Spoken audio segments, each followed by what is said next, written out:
بسم اللہ الرحمن الرحیم نحمدہ ونصلی علی رسول الکریم اما بعد السلام علیکم ورحمۃ اللہ وبرکاتہ۔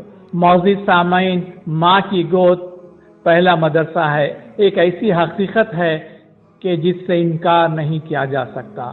ماں دنیا کی عظیم ہستی ہے۔ آج جن کی گود میں پلنے والے بچے کل یعنی بڑے ہو کر بڑے بڑے عہدے سنبھالیں گے اور ملک و قوم کی خدمت کریں گے انشاءاللہ تعالی۔ یہ تو ہم سب جانتے ہیں کہ ماں باپ کی سکھائی ہوئی ایک ایک بات بچوں کے ذہن میں محفوظ ہوتی ہے۔ ماں باپ کی ہدایت اور تعلیم بچوں کی زندگی میں مشعل راہ ہوتی ہیں۔ یوں تو ہر ماں باپ بچوں کی اچھی تعلیم و تربیت کرتے ہیں اور دیکھ بھال کرتے ہیں، لیکن یہ حقیقت ہے کہ بچپن سے ہی دنیاوی تعلیم کے ساتھ ساتھ دینی تعلیم دی جائے۔ خدا وحدہ لا شریک کی ہر جگہ موجودگی، قرآن پاک کی تعلیمات پر عمل، جزا و سزا کا تصور اچھی طرح سے قائم ہو جائے اور سرکار دو عالم صلی اللہ علیہ وسلم کی عملی زندگی کو اپنائے تو دنیا و آخرت میں عظیم کامیابی ملے گی۔ اسی مناسبت سے میں یہاں یہ بات کہنا چاہوں گا کہ ماں باپ بچوں کو بیٹا یا بیٹی کو اعلیٰ تعلیم دلائیں گے اور ساتھ ہی ساتھ اسلامی تعلیمات کی ایک ایک بات ذہن نشین کروائیں گے۔ بچوں میں دینی اہمیت کو کوٹ کوٹ کر بھریں گے اور ترقی و کامیابی حاصل کرنے اور اعلیٰ عہدوں پر فائز ہونے کی اسپرٹ بچوں کے دل میں اچھی طرح سے اجاگر کر دیں گے تو پھر دیکھیے بچے خود ہی ترقی و کامیابی کی منزلیں طے کرتے جائیں گے انشاءاللہ تعالی۔ قرآن پاک کی تعلیمات اور حضور اکرم صلی اللہ علیہ وسلم کی سیرت پاک پر چل کر یہی بچے ظلم و ستم کے اندھیروں میں مشعل راہ ہوں گے، سسکتی انسانیت کے لیے امید کی کرن ہوں گے، غریبوں اور محتاجوں کے غمخوار ہوں گے، بیماروں کے مسیح ہوں گے، غرض یہ کہ زندگی کا مقصد اور اعلی اقدار کے حصول کے لیے اپنے آپ کو وقف کر دیں گے۔ یہ ماں باپ کے لیے بڑا اعزاز ہوگا پاک پروردگار کی طرف سے۔ بچوں کے ان نیک اعمال کا صلہ ماں باپ کو ملتا ہی رہے گا انشاءاللہ تعالی۔ اب ہم یہاں سے بچوں کی تربیت کس طرح کرنا ہے اس کا جائزہ لیں گے۔ ماں باپ کو اللہ پاک ایک صحت مند اور تندرست اولاد جیسی نعمت عطا فرمائے ہیں۔ اب ان کا کام ہے کہ خوشی سے اللہ پاک کی حمد و ثنا کریں، اللہ پاک کی یاد ہر لمحہ کرنا ہے۔ ننھے منھے بچے کو سوتے وقت ماں کو چاہیے کہ حمد باری تعالیٰ اور نعت پاک صلی اللہ علیہ وسلم کو دلکش انداز میں سنانا ہے۔ اسی میں نیند لگ جائے تو ماں کو ساری رات عبادت کا ثواب ملے گا۔ بچے کے کانوں میں توحید اور رسالت کی صدائیں پہنچیں گی۔ اب ماں کو بچے کی دیکھ بھال کا سلسلہ شروع ہو جاتا ہے۔ نہ دن کو سکون نہ رات کو چین ہوتا ہے، پھر بھی اولاد کی محبت میں اتنا غرق رہنا پڑتا ہے، مصروف رہنا پڑتا ہے کہ خود کو اپنا خیال تک نہیں رہتا۔ یہ اللہ پاک کی قدرت ہے کہ ماں کے دل میں اولاد کی بے پناہ محبت دیے ہیں۔ ماں کو بچوں کو بھی ماں باپ سے بے پناہ محبت ہوتی ہے۔ ایک ایک دن گزرتا جاتا ہے، بچہ بڑا ہونا شروع ہو جاتا ہے، نئے نئے کام شروع کر دیتا ہے۔ یہ اللہ پاک کا نظام ہے۔ بچوں کی حفاظت کے لیے حدیث پاک میں ہے، حضرت عبداللہ بن عباس رضی اللہ تعالیٰ عنہ سے روایت ہے کہ رسول اللہ صلی اللہ علیہ وسلم اپنے دونوں نواسوں حضرت حسن و حسین رضی اللہ تعالیٰ عنہما پر ان کلمات سے دم کیا کرتے تھے: اعوذکما بکلمات اللہ التامات من کل شیطان و ہامۃ و من کل عین لامۃ۔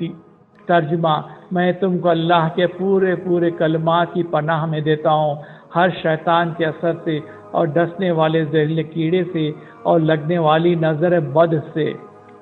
تشریح: یہ کلمات پڑھ کر بچوں پر دم کرنا رسول اللہ صلی اللہ علیہ وسلم کی سنت ہے، اور آپ صلی اللہ علیہ وسلم سے پہلے حضرت ابراہیم علیہ السلام کی بھی سنت ہے۔ وہ انہی کلمات سے حضرت اسحاق علیہ السلام، حضرت اسماعیل علیہ السلام، پر دم کیا کرتے تھے۔ یہ کلمات بہت برکت والے ہیں، آپ بھی اپنے بچوں پر دم کرنا اپنا معمول بنا لیں۔ آپ صلی اللہ علیہ وسلم کا معمول مبارک تھا کہ آپ صلی اللہ علیہ وسلم کے خاندان میں کوئی بچہ جب بولنا شروع کرتا تو آپ صلی اللہ علیہ وسلم اس کو کلمہ توحید لا الہ الا اللہ محمد رسول اللہ سکھاتے، اس کے بعد یہ آیت شریف یاد کراتے۔ یہ 15ویں پارے میں سورہ بنی اسرائیل کی آخری آیت ہے، نمبر 111، منزل میں بھی یہی آیت شریف ہے۔ وَقُلِ الْحَمْدُ لِلَّهِ الَّذِي لَمْ يَتَّخِذْ وَلَدًا وَلَمْ يَكُنْ لَهُ شَرِيكٌ فِي الْمُلْكِ وَلَمْ يَكُنْ لَهُ وَلِيٌّ مِّنَ الذُّلِّ وَكَبِّرْهُ تَكْبِيرًا۔ ترجمہ، اور کہہ دو سب تعریف اللہ جل شانہ کے لیے ہے، جس نے نہ کسی کو اپنا بیٹا بنایا، نہ ہی دونوں جہاں کی سلطنت میں کوئی اس کا شریک ہے، اور نہ ہی وہ کمزور ہے کہ اس کا کوئی مددگار ہو، اور اس کی خوب خوب بڑائی بیان کرو۔ حسن حسین۔ بچوں کو کھلانے پلانے کے تعلق سے، اچھی صحت کے تعلق سے ماہرین کہتے ہیں کہ بچوں کو ایک ہی قسم کی غذا نہ دی جائے بلکہ بدل بدل کر دی جائے۔ ہم دیکھتے ہیں کہ پودوں کو اچھی کھاد اور پانی دیا جائے تو بہت جلد بڑھتے ہیں، پھلتے پھولتے ہیں۔ بچوں کی طبیعت کے لحاظ سے روزانہ تیل کی مالش، نہلانا صحت پر اچھا اثر ڈالتا ہے، جسم مضبوط ہوتا ہے، جس میں قوت آتی ہے، بیماریوں سے محفوظ رہتے ہیں۔ غذا میں قوت بخش غذا کا خیال رکھنا ضروری ہے۔ ایک منظم طریقے سے، ویل پلانڈ طریقے سے بچوں کی پرورش کرنا ہے۔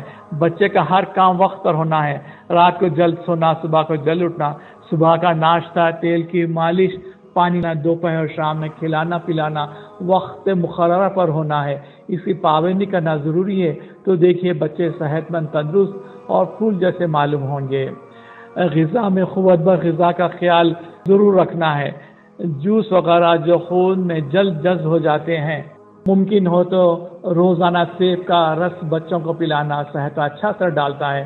دیکھتے دیکھ بچوں کے اسکول کا سلسلہ شروع ہو جاتا ہے، پھر بچوں کو کیا سکھایا جائے، اگلی ویڈیو ضرور دیکھیے۔ معزز سامعین، اوپر بیان کی ہوئی باتوں پر اگر پابند سے عمل کیا جائے تو بچوں کی جسمانی اور ذہنی نشو و نما بہت اچھے طریقے سے ہوگی اور بچے ترقی منزلیں طے کرتے جائیں گے انشاءاللہ تعالی۔ آخر میں چینل دونوں جہاں کی عظیم کامیابی کے تحت یہ ویڈیو آپ کو پسند آئے تو دوست احباب سے شیئر کریں، یہ ایک نیکی کا کام ہے۔ سبسکرائب کریں، بیل آئیکن کو پریس کرنا نہ بھولیں، اپنے کامنٹس ضرور لکھیں۔ آخر اللہ پاک سے دعا ہے، اے اللہ ہمارے بچوں کو صحت سلامتی کے ساتھ دنیا آخرت کی سرخروئی اور سر بلندی عطا فرمائیے، آمین ثم آمین۔ السلام علیکم ورحمۃ اللہ وبرکاتہ۔